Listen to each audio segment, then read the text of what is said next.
कर्नाटक में हिजाब का मुद्दा अब बवाल खड़ा करने जा रहा है। यह एक बहुत बड़ा राजनीतिक षड्यंत्र का रूप लेने जा रहा है। अभिव्यक्ति की आजादी की बात करने वाले पूरा इकोसिस्टम कांग्रेस का एकदम से इस एजेंडे में लग गया है। एजेंडा ये कि किस तरह से यह साबित किया जाए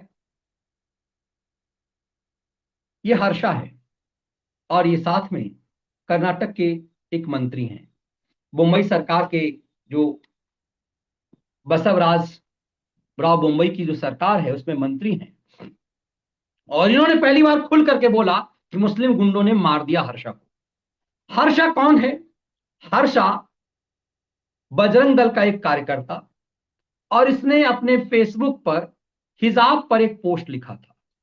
अभिव्यक्ति की आजादी की बात करने वाले खैराती कुमारों, मनी लॉन्ड्रिंग के चैनलों और ये पूरे इकोसिस्टम जिसने जमशेदपुर में एक मोटरसाइकिल चोर की पिटाई से के कारण उसके हफ्ते भर बाद हुई मौत को पर बवाल मचाया था, उन लोगों ने हर्षा पर कुछ भी नहीं लिखा। हमने सोचा कि खैराती कुमार को देखें कि वो प्राइम टाइम में क्या चला रहा है, तो वो चला रहा है उत्तर प्रदेश में सांड की संख्या बढ़ गई है। मतलब चूंकि उत्तर प्रदेश में जिस क्षेत्र में चुनाव चल रहा है वो क्षेत्र रायबरेली और इस तरह का एरिया जो है वहां एक बड़ा मुद्दा बनाया गया है कि चूंकि गौवध पर प्रतिबंध लगा दिया योगी ने, इसीलिए बहुत बड़ी संख्या में जो जानवर हैं, चूंकि गौकशी बंद हो गई तो वो छुट्टा घूम रहे हैं। उसे कुछ जाति और कुछ एक मजहब के लोगों ने इसे मुद्दा बना दिया, और समाजवादी पार्टी गाय का तो नाम नहीं ले पाती, सांड सांड कह कर करके इस छुट्टा जानवर को मुद्दा बनाया। आज पूरी मनी लॉन्ड्रिंग के चैनल को पिछले 3-4 दिनों से आप देखेंगे कि सिर्फ सांड का मुद्दा बनाया जा रहा है। अगले 3-4 दिनों तक जो फोर्थ फेज का चुनाव है वो एक सेलेक्टिव एरिया है, जिस एरिया में उत्तर प्रदेश में एक बड़ा मुद्दा वो बन रहा है। तो मैंने देखा मनी लॉन्ड्रिंग के चैनल पर खैराती कुमार के लिए भी वही मुद्दा है कि उत्तर प्रदेश में सांड बहुत घूम रहा है, खेतों में खा रहा है। लेकिन इस तरह की बात, अभिव्यक्ति की आजादी की बात करने वाले हर्षा के मौत पर चुपी बहुत विभत्स तरीके से चाकू से गोद गोद करके हर्षा की हत्या की गई है। और हर्षा की हत्या के बाद पूरे कर्नाटक में बवाल मचना शुरू हो गया है, और लोग सड़क पे उतर गए हैं, प्रोटेस्ट कर रहे हैं। ये प्रोटेस्ट आप देखिए, इसमें नीम भाषांतर जो है सरकार है, और इसीलिए सरकार के सामने आना पड़ा है। इस तरह का विरोध हो रहा है, प्रोटेस्ट हो रहा है।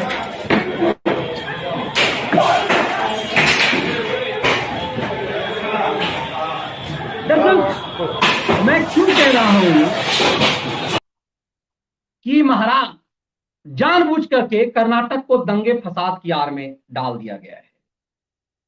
ये क्यों षड्यंत्र हो रहा है? क्योंकि उत्तर प्रदेश, पंजाब और उत्तराखंड में चुनाव खत्म हो गए, चौथे फेज का चुनाव अब उत्तर प्रदेश में होना है।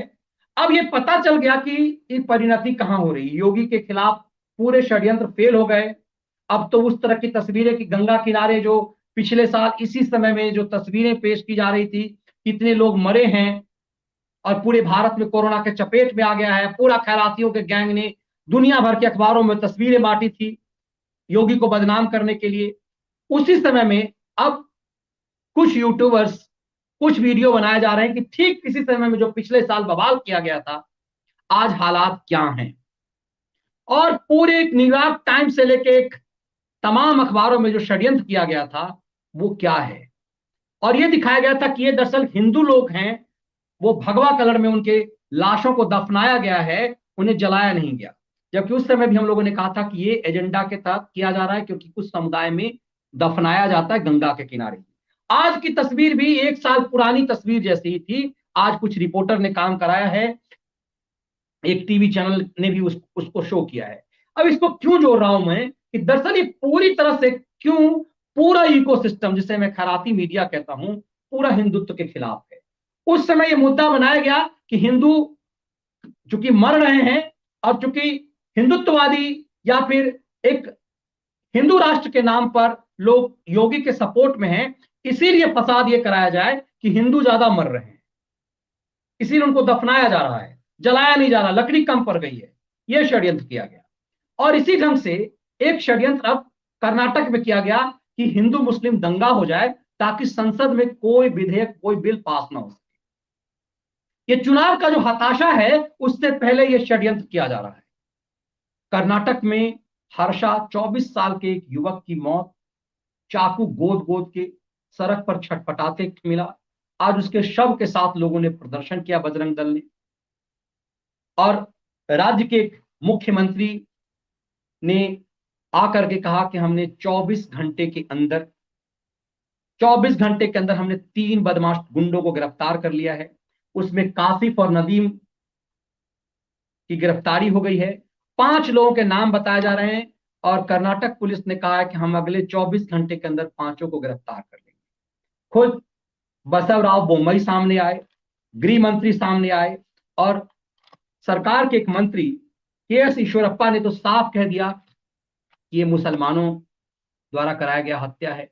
अब सोचिए, जब खैरातियों की पूरी टीम, जब राजदीप सरदेसाई ने गुजरात दंगे के समय हिंदू मुस्लिम किया था, तो एक मंत्री क्यों नहीं, ये पत्रकार होकर के कर रहे हैं। तब समझ में आता है कि ऐसा क्यों कर्नाटक में हिजाब का मुद्दा क्यों बनाया गया, स्कूल का मुद्दा क्यों बनाया गया, और क्यों असउद्दीन जैसे लोग, असउद्दीन ओवैसी जैसे लोग जहर उगल रहे हैं। तब इस समझ में आएगा कि पूरी प्लानिंग संसद का जो सत्र है उसे डैमेज करने के लिए, ताकि common civil code bill pass ना हो सके, ताकि उत्तर प्रदेश के चुनाव का जश्न ना मनाया जा सके और हम ये कह सकें कि हिंदू मुस्लिम किया गया।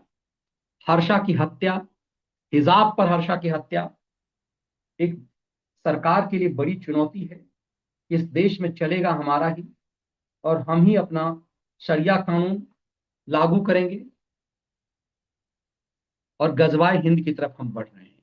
और कमाल की बात देखिए कि इसके पत्रकार जो गायर टायर जैसे वेबसाइट में काम करते हैं, यूपी चुनाव में आजकल बीजेपी के बड़े बड़े नेताओं के इंटरव्यू ले रही हैं।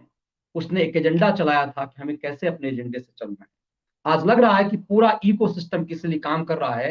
हर्षा की मौत पर, हर्षा की हत्या पर पूरी तरह से चुप्पी है पूरे लिबरल गैंग का, पूरे इकोसिस्टम का।